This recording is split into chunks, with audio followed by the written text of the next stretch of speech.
Good morning and welcome to Rose Red Homestead, where today we are going to talk about power flower.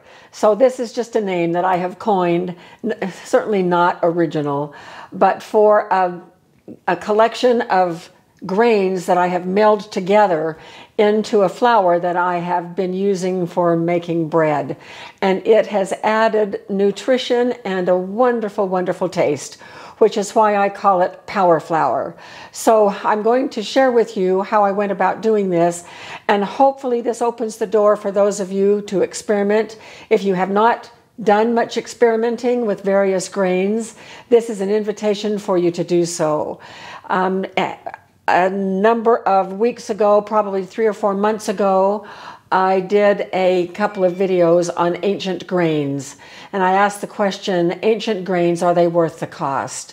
And I sort of surmised at the end of everything that the two varieties of wheat that I'm going to stick with for most of my baking are right here. And this is red winter wheat, and this is white winter wheat. And this is the bulk of the grain that we store, along with corn and other things as well. But for bread baking, it is those two. So I've been doing a lot of experimenting with the ancient grains that I bought. Since I purchased them, I wanted to use them, and I have found some good uses for them. I'm not sure that I will continue to purchase all of these, but I am loving the taste that comes from these grains in various combinations. And the fun part is to put various combinations together, and that's what I did. So I have here the collection of most of the grains that I purchased. What is missing here is amaranth and quinoa. They're just over in the cabinet. I kind of ran out of front row space here. So I also have been using those, and they give a great taste. But the grains are that I'm using are teff, and this is millet, and this is sorghum,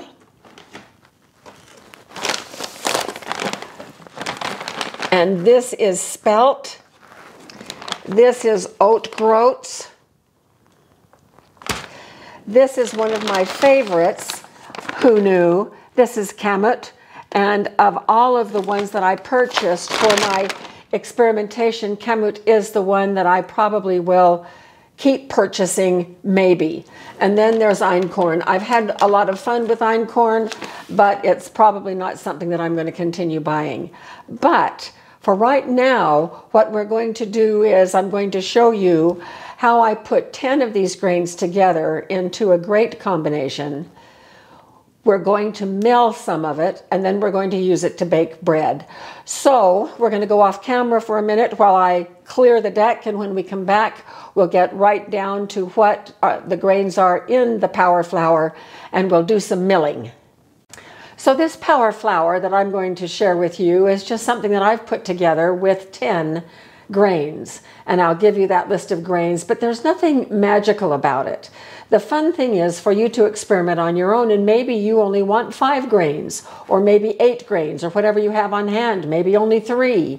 And so whatever works for you. But the really cool thing is tasting the difference that it makes in a bread recipe when you substitute out half of the white flour for this power flour. It really does make a difference, as we will see.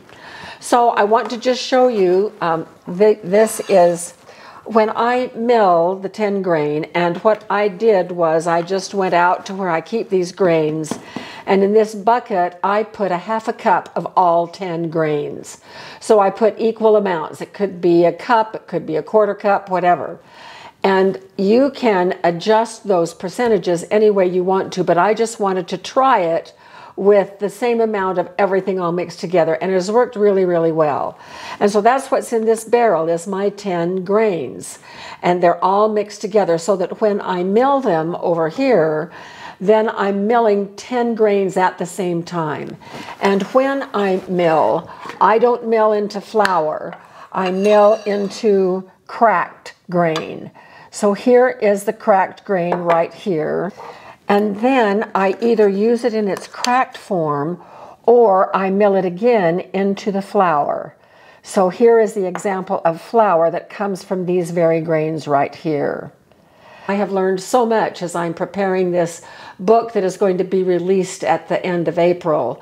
So I've set a deadline for myself, and I'm baking like crazy. We had subcontractors over yesterday working on our kitchen.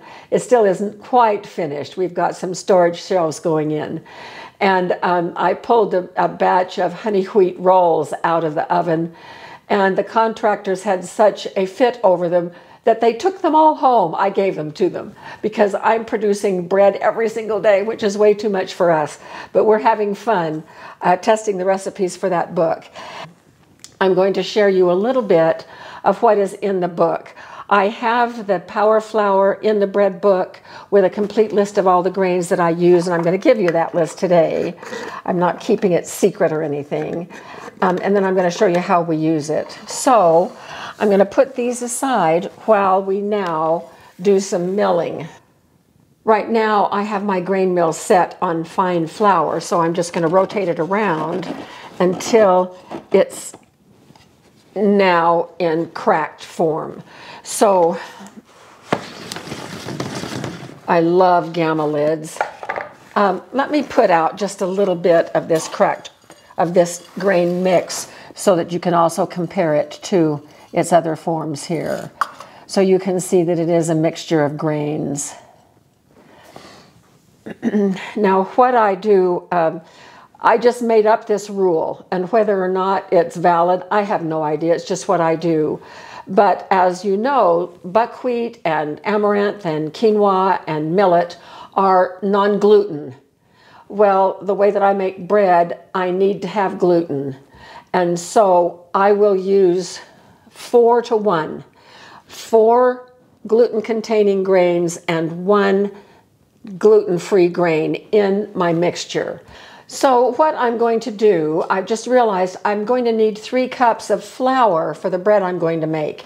So first I'm going to put it in the cracked stage because I want to refill what is in this jar, which is the cracked. I always like to have this on hand. So I'm going to do enough to refill this. Then we're going to change it over to the flour side, the fine flour, and I'll do enough flour for the bread that we're going to do. So I'm not going to show you the entire milling process. I'm just going to get it started and I'll show you the result. And then we'll do most of this offline.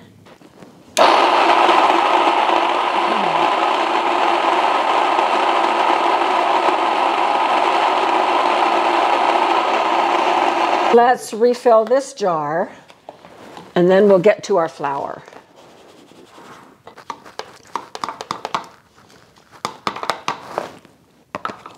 All right, we are refilled. I have some left, so I'm just going to pour it right in here because now I'm going to go to the flour setting, which is on this other side. All right, I've moved it over to the flour setting, which is on this side, and now we'll get started.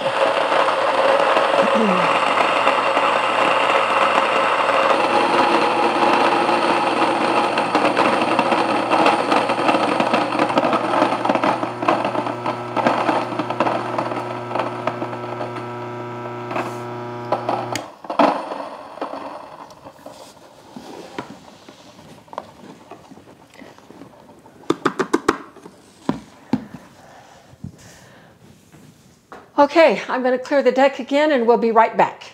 Ready to mix up our bread. Now this is just my basic bread recipe. I've posted it several times. It is in the big food storage book that my sister Cindy and I wrote. It will be in the new bread book, although I've made some changes, a couple of improvements in the new bread book on this. But this is just my regular recipe. So the thing that is going to be different is I have adjusted my methodology, which you will see today, and I have found it to be exquisitely wonderful. It is efficient, it's efficacious, and it is faster. And so this is what I'm going to do. So I have a new kitchen scale. It's low and flat. I talked about it in Monday's Micro Moment, and it's in our Amazon store if you want to take a look at it. It's $13. I recommend everyone have a kitchen scale, either one like this or a similar one. There are all kinds of them available. Okay, so today I'm going to show you my new method on how I do weighing of ingredients as I begin. Because my metric is 144 grams of flour per cup. And my bread recipe calls for 6 cups of flour. Today we're going to do half of the all-purpose flour from King Arthur and half of our 10-grain power flour. But we're going to measure by grams. Make sure that your kitchen scale weighs by ounces and grams. Ounces for your own comfort level, but for measuring recipes, it's usually in grams. So I'm going to set this bowl right on the scale. And because my Anckerstrom machine stipulates that the liquid should go in the bowl first, I'm going to do that. So I have 2.5 cups of warm water that is going in. I'm not weighing that. I'm doing that by volume. And I'm also by volume doing 3 tablespoons of oil. That is also going in. So the liquid is now in. Okay, now I'm going to turn my scale on, and as I turn it on now, it will zero out. And so now I want to add the dry ingredients. So we're going to start with our 10-grain flour. Now 3 cups of flour, or 432 grams. So I have my scale set on grams, and I'm just going to keep piling the flour in until it says 432 grams. This makes it so easy. 422, I'm close. Okay. And we got it. Now this extra flour that I ground, that I milled, will go in this jar. This is where I keep leftover flour. So we'll do that a little bit later. I'm now going to zero my scale again. And I need another 432 grams of all-purpose flour. So here we go.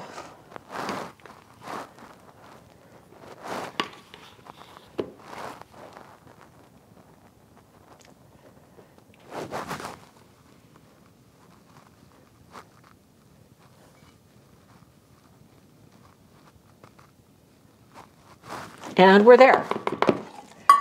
See how easy that was and how fun. And so now it's ready to go in the mixer.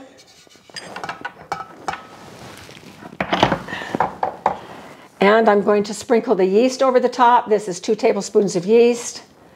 And this is 3 tablespoons of sugar and 2 teaspoons of salt.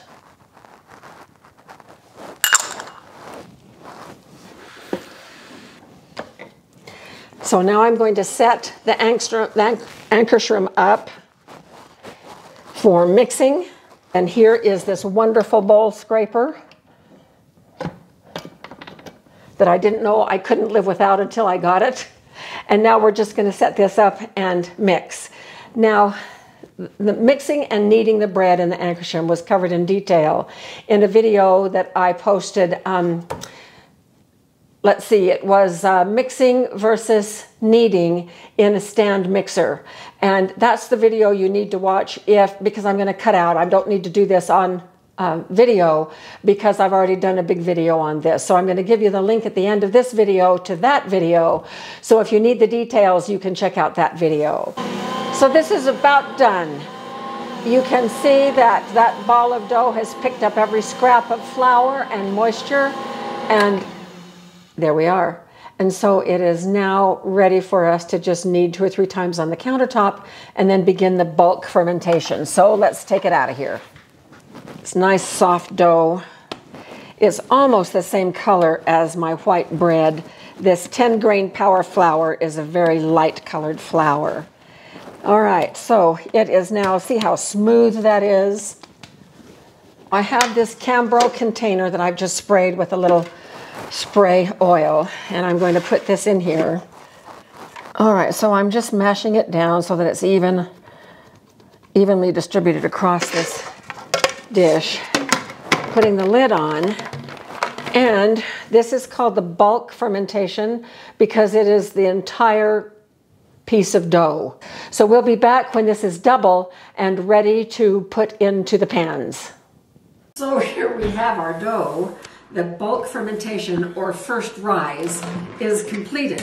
This is double in size and very puffy, so we're going to get it out of here.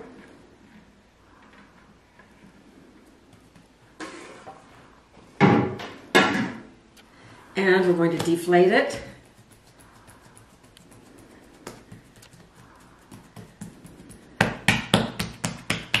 Okay, we're good. So this is how we are shaping. Now the bread is going to go into this 9x5 pan. And so I want to keep that in mind as I'm going to be forming this dough into a fat rectangle. Doesn't need to be long and skinny, it just needs to be deflated, and it needs to be about the width of the pan.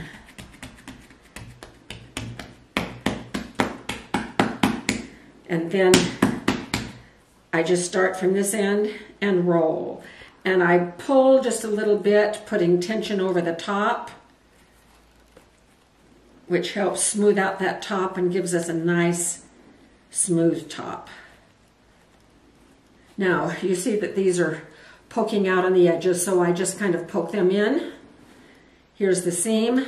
I put it seam side down in the pan and tuck those ends in, and then with my knuckles, I flatten it out just like I did for the bulk fermentation. Getting it, inching it over to the corners, trying to distribute the mass evenly across the pan.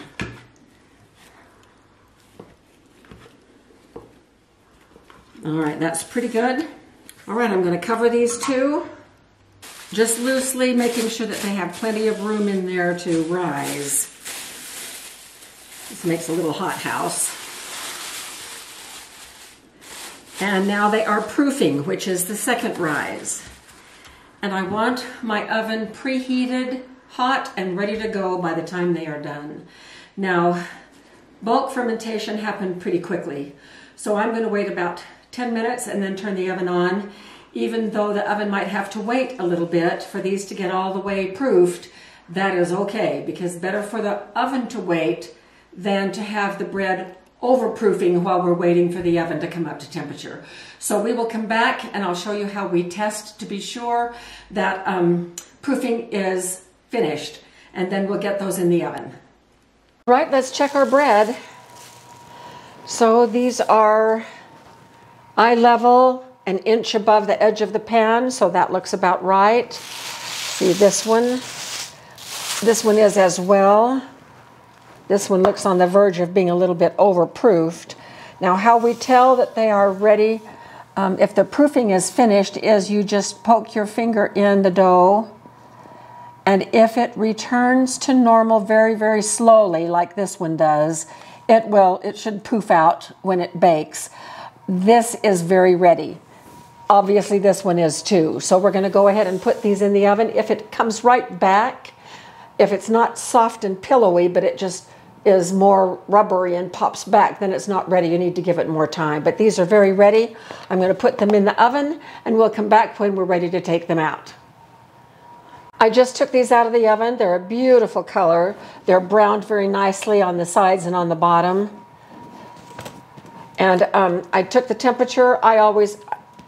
These might sound hollow. Some people do it by a hollow sound. That is not definitive enough for me. I like data. And so I took these out of the oven when they were at 199 degrees Fahrenheit. And so I know that they are done on the inside. So we will let these cool for a little while and then cut them and take a look at the crumb, and we'll bring you back and show you what they look like on the inside. Well, here we are ready to cut this bread. So let's do it, and then I have a little analysis that I want to share.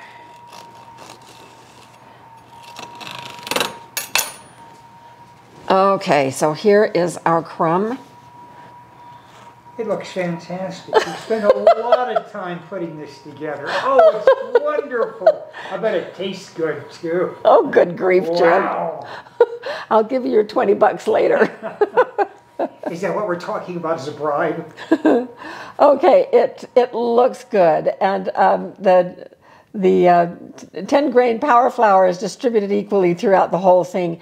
You can't even tell. This looks really close to white bread, but I'm just going to take a bite. And a lot of times when I taste bread like this, I don't want any butter, anything else on it. I just want to taste just the bread. So that's what I'm going to do.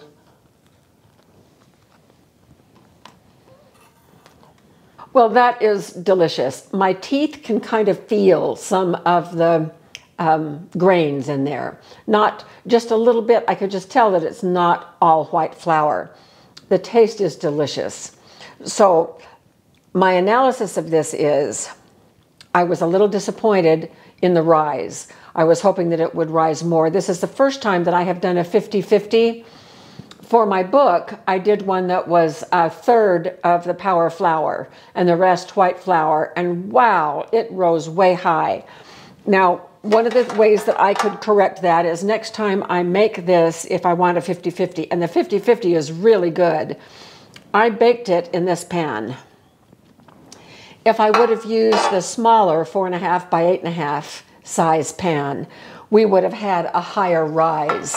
So that's just kind of a little trick that you can do when you are using whole grain flours.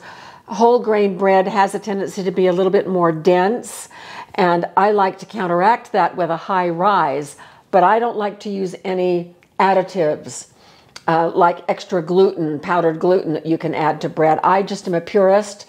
I like for the rise to be a result of the ingredients that I put in without having any other kind of help for rising. So that's the only thing that I would do differently. The taste is fantastic. The color is beautiful. So I think this is a success.